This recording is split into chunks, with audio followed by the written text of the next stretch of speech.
Aduh, penat aduh. Jom lah, balik lah. Kita tak boleh. Kita kena bersemangat. Asal pula nak kena semangat? Kita kena Apa semangat-semangat ni? game seterusnya. Game apa? Game apa? Game apa? Game tak. Game tekan logo bang.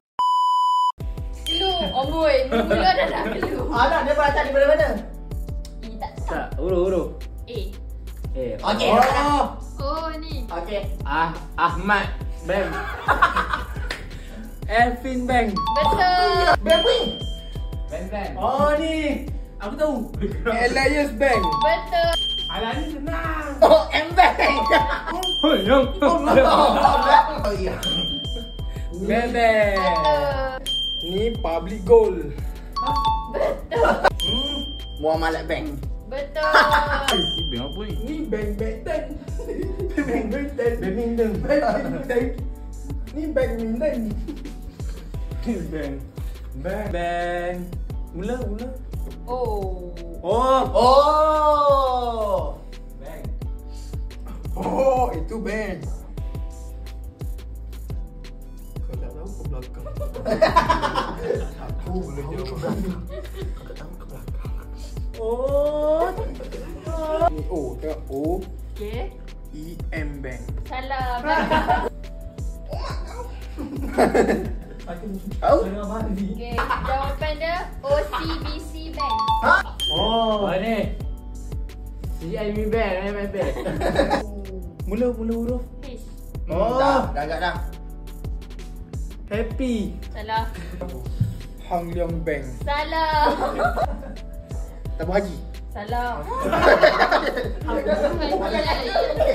Okey. Okay, jawapan dia HSBC Bank. Yo Bank lah. Aku. Panjangkan ayat lah. Tahu? Nama penuh. Oh, Union. Omelette. Alah, aku. Okay. UOB. Union betul ke? Salah. Salah. Dia mula huruf U kan? Dah memang tak. Cepatlah. University of Bank. Salah. United Oriental Bank. Salah. Oh, ya? Oh tu. Oh, United Organisation Bank. Salah. United. Oh, United. aku tahu. United Bank. Salah. United of Bank. Salah. Oh, bank ke tu? United Oriental Bank. Salah. Salah. United. Apa sih ya? OC Bank. Okey, aku tahu ni. Aku tahu. Ni Standard Chartered. Okay, betul. Ni What the fuck? Agro Bank. Betul. Okey.